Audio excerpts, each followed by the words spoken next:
नमस्कार, आप सभी का बहुत बहुत स्वागत है न्यूज 18 इंडिया पर। एक और खास शख्सियत के साथ मैं हाजिर हो गई हूं। रोबिका लियाकत मेरा नाम है। इस वक्त नाना पटोले हमारे साथ मौजूद हैं। जरा उनसे कुछ सवाल और जवाब महाराष्ट्र के इन चुनावों को लेकर। नाना पटोले जी, आपका बहुत बहुत स्वागत है। आपका भी बहुत स्वागत है। नागपुर में स्वागत है।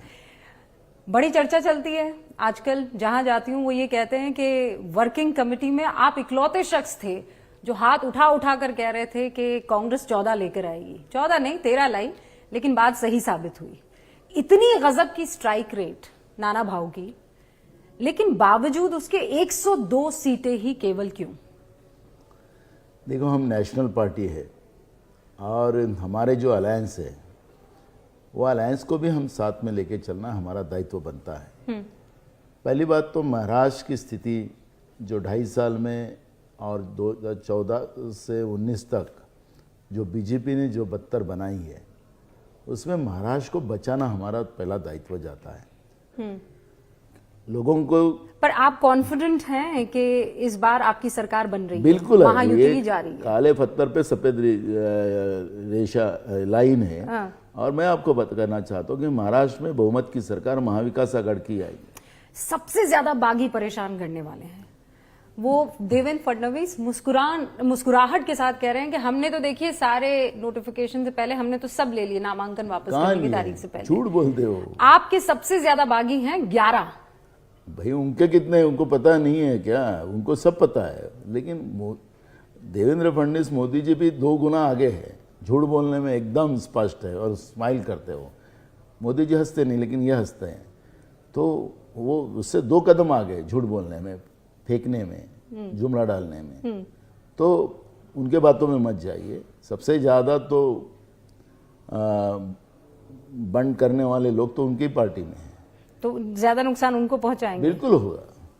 उन लोगों ने कुछ हमारे बंडखोरों को पैसे देके खड़ा करने का, जो हरियाणा का स्टाइल था, करने की कोशिश करी। एग्जैक्टली मेरा पॉइंट है। पर वो सक्सेस नहीं हो सका। एग्जैक्टली मेरा पॉइंट है कि हरियाणा में बागियों ने खेल बिगाड़ा। क्या महाराष्ट्र में वो बागी खेल नहीं बिगाड़ा? सक्सेस नहीं हो गए। महाराष्ट्र का और हरियाणा के राजनीति में बहुत बड़ा फर्क है।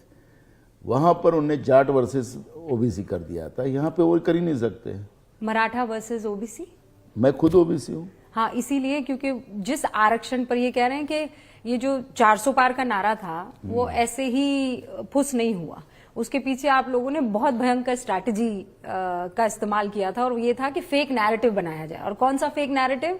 कि ये लोग आएंगे तो संविधान को खत्म कर देंगे, ये लोग आएंगे तो रिजर्वेशन को खत्म कर देंगे। अब वैसा ही कुछ आपको लेकर कहा जा रहा है। राहुल गांधी ने अमेरिका में जो बयान दिया था रिजर्वेशन को लेकर, आरक्षण को लेकर, उसमें नाना भाऊ ने समर्थन कर दिया है। मतलब 23 अक्टूबर की। अरे मुझे ये कहना है कि मैं तो कहता हूँ कि मोदी जी ने राहुल जी के साथ एक डिबेट करना चाहिए आरक्षण के ऊपर, और देवेंद्र फडणवीस ने मेरे सामने आरक्षण के ऊपर डिबेट करना चाहिए।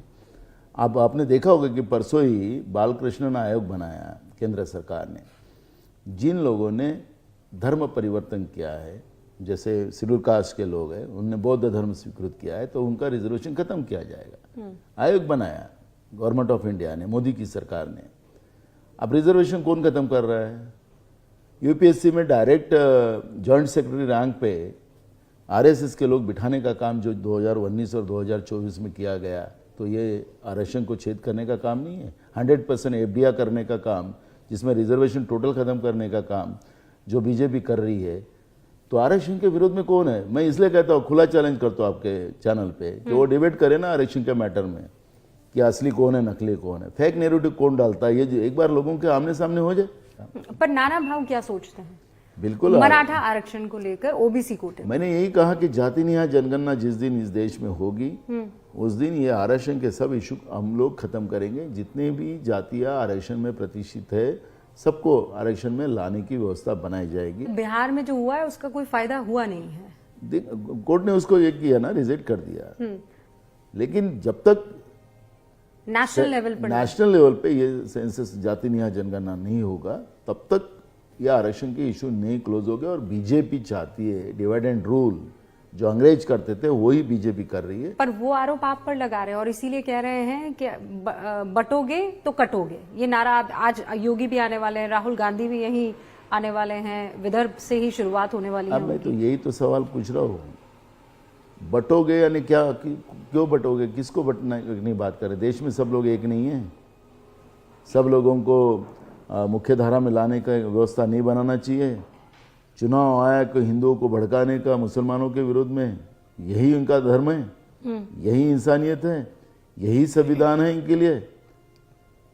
आखिरी बटोगे तो कटोगे, किसको डर बता रहे आप लोग, किसको डर बता रहे? हिंदुओं को क्यों बता रहे? तुम्हारा हिंदू से क्या लेना देना इनका? वो कह रहे हैं आपका हिंदू नहीं, से कोई इनका वास्ता नहीं। इनका हिंदू से क्या लेना देना? मैं खुद हिंदू हूँ, इनका हिंदू से क्या लेना देना है? आज किसान हमारा आत्महत्या कर रहा है, हमारे यहाँ बेरोजगार आत्महत्या कर रहे, वो कोई गैर हिंदू है? सिर्फ चुनाव के लिए बटोगे तो कटोगे बोलने वाले तुमने इन लोगों के लिए क्या किया? हिंदू के लिए इसका जवाब तो इन लोगों ने देना चाहिए, लेकिन वो देंगे नहीं, क्योंकि उनकी नीयत में खोट है। उनको ये सब लोगों को गुलाम बनाना है और खुद को रूल करना है। जो अंग्रेज करते थे वही ये लोग करना चाहते हैं। देवेंद्र फडणवीस ने एकदम लेटेस्ट इंटरव्यू में ये कहा है कि वो एक लाल किताब दिखाने की कोशिश करते हैं, वो लाल रंग लेफ्ट का है। राहुल गांधी अर्बन नक्सल से घिर गए, he is besieged bye them, वो ये कह रहे हैं। और दूसरा ये कह रहे हैं कि वोट जिहाद इस बार आपको बचाने नहीं वाला है। 2 शब्दों का प्रयोग किया है, वोट जिहाद, अर्बन नक्सल। अब संविधान को अगर कलर में हमने रखा, लाल कलर को तो शुभ माना जाता है। हिंदू में तो हमारी दुल्हन जो होती है वो लाल कपड़े में ही सजती है। लेकिन असल नहीं, मेरी रंग बात जो सुनो ना, मैं संविधान अभी का आता है, हूँ ना, वो मैं नीला आ रहा है। ना, मैं आ रहा हूँ।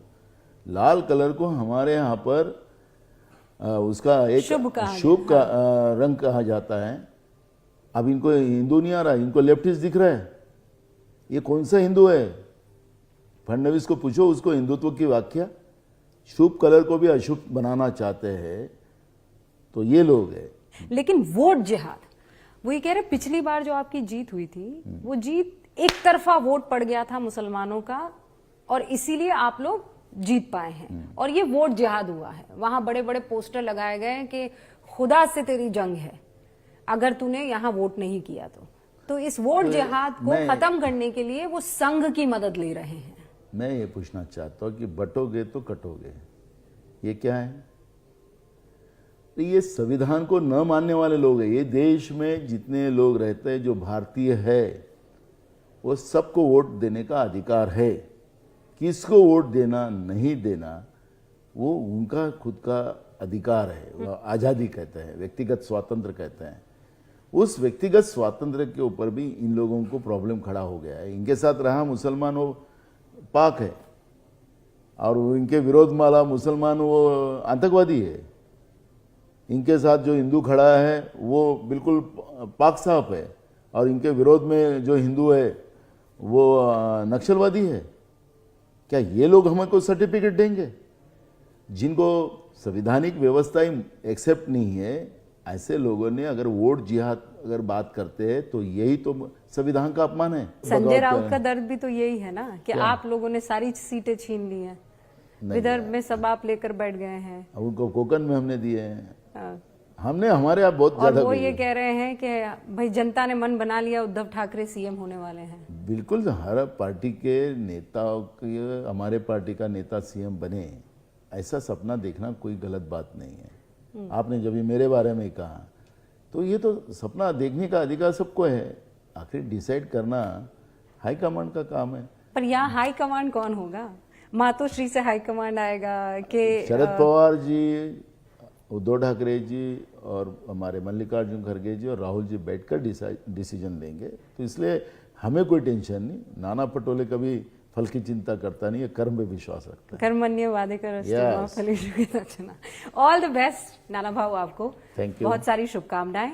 तो ये थे नाना पटोले, बगैर किसी लाग लपेट के अपनी सारी बातें कही हैं और बहुत से सवाल भी पूछे हैं, लेकिन कॉन्फिडेंस पूरा है कि इस बार महाराष्ट्र में महाअघाड़ी को आगे ले जाने का काम करेंगे। आप देखते रहिए न्यूज़ 18 इंडिया। नमस्कार।